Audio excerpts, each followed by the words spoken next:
कहते हैं अपने जीवन को परमेश्वर को सौंप दीजिए, क्योंकि आप संपूर्ण जीवन में जितना नहीं कर सकते उतना तो वो एक पल में कर सकते हैं। जय श्री कृष्ण मित्रों, इस वीडियो में हम जानेंगे श्रीमद् भगवद गीता के 13वें अध्याय के सार को हिंदी में। मित्रों, श्रीमद् भगवद गीता के 12वें अध्याय में भगवान श्री कृष्ण भक्त और भक्ति के सार को उजागर करते हैं। 12वें अध्याय में हमने जाना कि कैसे अपने लक्ष्य पर अडिग रहना चाहिए।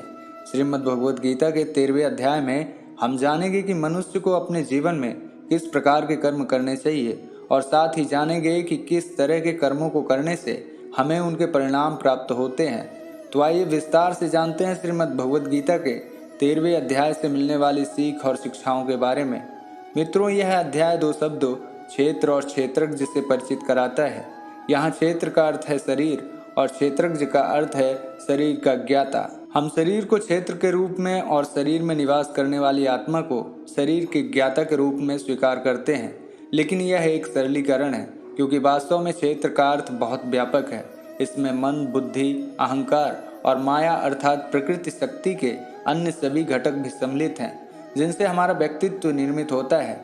श्रीमद् भगवद गीता के इस अध्याय में भगवान श्री कृष्ण बताते हैं कि वो सर्वत्र व्याप्त हैं और वो समस्त प्राणी समुदाय के हृदय में निवास करते हैं, इसलिए वो सभी जीवों के परमात्मा हैं। आत्मा, परमात्मा और भौतिक शक्ति का वर्णन करने के पश्चात आगे भगवान श्री कृष्ण कहते हैं, जीवों द्वारा किए जाने वाले कर्मों के लिए इनमें से कौन उत्तरदायी है और संपूर्ण संसार में इनके कारण परिणाम के लिए कौन उत्तरदायी है। वे जिन्हें इनके भेद का बोध हो जाता है और जो भली भांति कर्म के कारण को जान लेते हैं, वही वास्तव में देखते हैं और केवल वही दिव्य ज्ञान में स्थित हो पाते हैं। वे सभी जीवों में परमात्मा को देखते हैं और इसीलिए वे मानसिक रूप से किसी को अपने से नीचा नहीं मानते। वे एक ही प्राकृतिक शक्ति में स्थित विविध प्रकार के जीवन रूपों को देख सकते हैं और जब वे सभी अस्तित्वों में सामान्य आध्यात्मिक आधार को देखते हैं तब उन्हें ब्रह्म की अनुभूति होती है।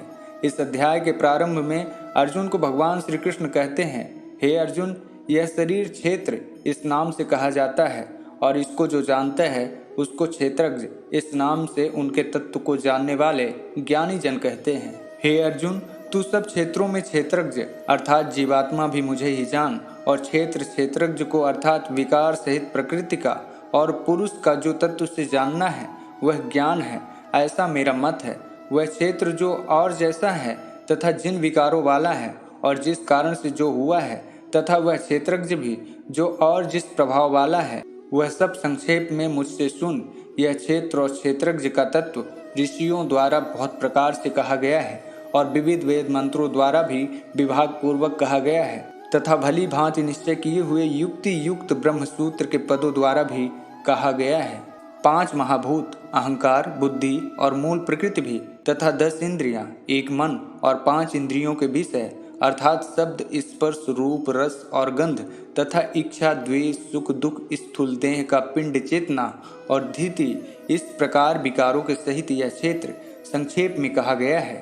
श्रेष्ठता के अभिमान का अभाव, दंभाचरण अभाव, किसी भी प्राणी को किसी भी प्रकार का नहीं सताना, क्षमा भाव, मनवाणी आदि की सरलता, श्रद्धा भक्ति सहित गुरु की सेवा, बाहर एवं भीतर की शुद्धि, अंतःकरण की स्थिरता और मन इंद्रियों सहित शरीर का निग्रह, इस लोक और परलोक के संपूर्ण भोगों में आसक्ति का अभाव और अहंकार का भी अभाव, जन्म, मृत्यु, जरा और रोग आदि में दुख और दोषों का बार बार विचार करना, पुत्र, स्त्री, घर और धन आदि में आसक्ति का अभाव, ममता का न होना तथा प्रिय और अप्रिय की प्राप्ति में सदा ही चित्त का सम रहना, मुझ परमेश्वर में अनन्य योग के द्वारा अव्यभिचारिणी भक्ति तथा एकांता और शुद्ध देश में रहने का स्वभाव और विषय आसक्त मनुष्यों के समुदाय में प्रेम का न होना, अध्यात्म ज्ञान में नित्य स्थिति और तत्व ज्ञान के अर्थरूप परमात्मा को ही देखना, यह सब ज्ञान है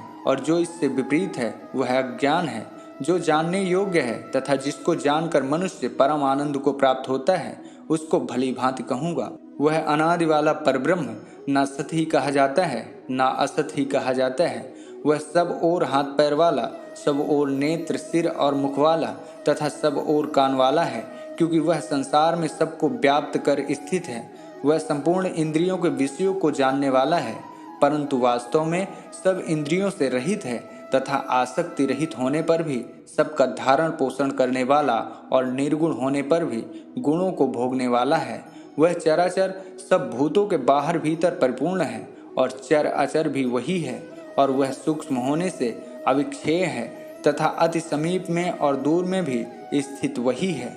वह परमात्मा विभाग रहित एक रूप से आकाश से सदृश परिपूर्ण होने पर भी चराचर संपूर्ण भूतों में विभक्त सा स्थित प्रतीत होता है, तथा वह जानने योग्य परमात्मा विष्णु रूप से भूतों को धारण पोषण करने वाले और रुद्र रूप से संहार करने वाला तथा ब्रह्मा रूप से सबको उत्पन्न करने वाला है। वह परब्रह्म ज्योतियों का भी ज्योति एवं माया से अत्यंत परे कहा जाता है। वह परमात्मा बोध स्वरूप, जानने योग्य एवं तत्व ज्ञान से प्राप्त करने योग्य है और सबके हृदय में विशेष रूप से स्थित है। इस प्रकार क्षेत्र तथा ज्ञान और जानने योग्य परमात्मा का स्वरूप संक्षेप से कहा गया है। मेरा भक्त इसको तत्व से जानकर मेरे स्वरूप को प्राप्त होता है। प्रकृति और पुरुष इन दोनों को ही तू अनादि जान, और राग द्वेष आदि विकारों को तथा त्रिगुणात्मक संपूर्ण पदार्थों को भी प्रकृति से उत्पन्न जान। कार्य और करण को उत्पन्न करने में हेतु प्रकृति कही जाती है, और जीवात्मा सुख दुख के भोक्तापन अर्थात भोगने में हेतु कहा जाता है। प्रकृति में स्थित पुरुष ही प्रकृति से उत्पन्न त्रिगुणात्मक पदार्थों को भोगता है, और इन गुणों का संग ही इस जीवात्मा के अच्छी बुरी योनियों में जन्म लेने का कारण है। इस देह में स्थित यह आत्मा वास्तव में ही परमात्मा है। वह साक्षी होने से उपद्रष्टा और यथार्थ सम्मति देने वाला होने से अनुमत्ता, सबका धारण पोषण करने वाला होने से भर्ता, जीव रूप से भोक्ता, ब्रह्मा आदि का भी स्वामी होने से महेश्वर और शुद्ध सच्चिदानंद घन होने से परमात्मा ऐसा कहा जाता है। इस प्रकार पुरुषों को और गुणों के सहित प्रकृति को जो मनुष्य तत्व से जानता है, वह सब प्रकार से कर्तव्य कर्म करता हुआ भी फिर जन्म नहीं लेता। उस परमात्मा को कितने ही मनुष्य तो शुद्ध हुई सूक्ष्म बुद्धि से ध्यान के द्वारा हृदय में देखते हैं, अन्य कितने ही ज्ञान योग के द्वारा और दूसरे कितने ही कर्म योग के द्वारा देखते हैं अर्थात प्राप्त करते हैं। परंतु इनसे दूसरे अर्थात जो मंद बुद्धि वाले पुरुष हैं, वे इस प्रकार न जानते हुए दूसरों से अर्थात तत्व को जानने वाले पुरुषों से सुनकर ही तदनुसार उपासना करते हैं, और वे संपूर्ण परायण पुरुष भी मृत्यु रूप संसार सागर को निसंदेह तर जाते हैं। हे अर्जुन, यावन मात्र जितने भी अस्थावर जंगम प्राणी उत्पन्न होते हैं, उन सब को तू क्षेत्र और क्षेत्रज्ञ के संयोग से ही उत्पन्न जान। जो पुरुष नष्ट होते हुए सब चराचर भूतों में परमेश्वर को नाश रहित और संभाव से स्थित देखता है, वही यथार्थ देखता है, क्योंकि जो मनुष्य सब में संभाव से स्थित परमेश्वर को समान देखता है, वह अपने द्वारा अपने को नष्ट नहीं करता, इससे वह परम गति को प्राप्त होता है। और जो मनुष्य संपूर्ण कर्मों को सब प्रकार से प्रकृति के द्वारा ही किए जाते हुए देखता है और आत्मा को अकर्ता देखता है, वही यथार्थ देखता है। जिस क्षण यह पुरुष भूतों के अलग अलग भाव को एक परमात्मा में ही स्थित तथा उस परमात्मा से ही संपूर्ण भूतों का विस्तार देखता है, उसी क्षण वह सच्चिदानंद घन ब्रह्म को प्राप्त हो जाता है। हे अर्जुन, अनादि होने से और निर्गुण होने से यह अविनाशी परमात्मा शरीर में स्थित होने पर भी वास्तव में ना तो कुछ करता है और न लिप्त ही होता है। जिस प्रकार सर्वत्र व्याप्त आकाश सूक्ष्म होने के कारण लिप्त नहीं होता, वैसे ही देह में सर्वत्र स्थित आत्मा निर्गुण होने के कारण देह के गुणों से लिप्त नहीं होता।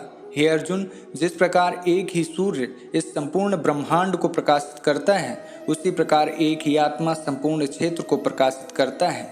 इस प्रकार क्षेत्र और क्षेत्रज्ञ के भेदों को तथा कार्य सहित प्रकृति से युक्त होने को जो पुरुष ज्ञान नेत्रों द्वारा तत्व से जानता है, वे महात्मा जन परम ब्रह्म परमात्मा को प्राप्त होते हैं। तो मित्रों, इस प्रकार भगवान श्री कृष्ण ने अर्जुन को श्रीमद् भगवद गीता के 13वें अध्याय में क्षेत्र यानी शरीर और क्षेत्रज्ञ यानी आत्मा के विषय में कहते हैं।